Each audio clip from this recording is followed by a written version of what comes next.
Hi everybody, this is Joel Boyd, your lobbyist in Washington. Happy holidays. Last Uncommon-tary, I think I reflected on what I felt were very good atmospherics between the administration and congressional leaders on being able to come up with some sort of a fiscal cliff grand compromise. I'm not as optimistic this week as I was when I mentioned that. On the basis of my conversations this week with members of Congress from both sides of the aisle that have come back into town, and the recognition that the House has already said that the expectation is that those negotiations are going to go all the way up to Christmas. Biggest question, of course, is to what extent will health care be dealt with in the fiscal cliff negotiations? I think unlikely in any particular depth up front on any sort of a bridge that gets us into broader negotiations next year. In the meantime, all the regs are starting to spill out from HHS, from the Department of Labor, and we're seeing far more activity on the state-by-state exchange front.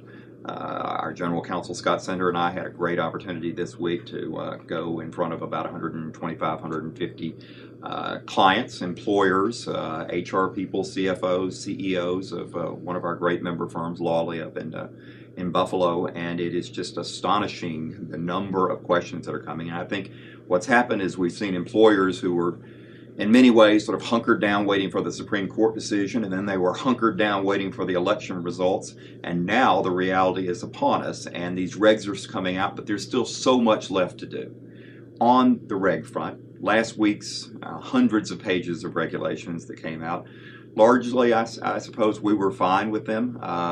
The wellness regulations in particular, it's good to have greater clarity on how they're going to work. It was a really bad day for smokers in a couple of different ways in the wellness provisions, but there's so much work, particularly on how modified community rating is going to work. The minimum essential benefits that has got to be worked out in a way that there's not going to be incredible rate shock when these exchanges begin to come online in January 2014. There is going to be an incredible amount of work for us to make sure that as best possible employers are continuing to be in the game, as opposed to exploring those alternatives about dumping employees and migrating them to the exchanges. On the legislative front, we got to get real on at least one or two fronts. With respect to our biggest legislative priority during this past year has been to carve out agent broker compensation from the minimum medical loss ratio formulas under the Affordable Care Act. We got exactly one Democratic vote out of the House Energy and Commerce Committee. While we got a lot of bipartisan support from members of Congress in both chambers and both parties, the reality is that Harry Reid is not supportive of this legislation. Jay Rockefeller is its strongest opponent. It's always harder to pass something than it is to defeat something in Congress, and the president was reelected. So we've got to be realistic about that. At least realistic about that as a standalone measure. Not that we won't continue to fight for it, but I also am not the type who wants to just go down with the guns blazing and try to reassure you that that's something that we're going to be able to take care of from a legislative standpoint, outside of a broader consideration of many issues in the Affordable Care Act that ultimately is in the interest of Democrats to put on the table as well.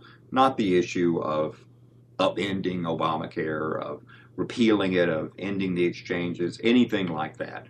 But there are so many different problem areas that the administration cannot executive order or regulate its way around that they need to come to grips with. And hopefully the ultimate worries that we have about the legislation in the generosity of the subsidies up to 400% of the poverty line, that they can be dealt with in a way that would be bipartisan and could be a part of a master compromise that hopefully could inch the country back towards a little more financial stability and solvency over the next decade. So a lot of work to come. Our Q's and A's section of the member behind the member page of www.ciab.com. We are spending a lot of resources, and so when you have clients that are asking questions about how is this aspect or that aspect of the Affordable Care Act going to affect them, please do refer. I think that they are indexed very well.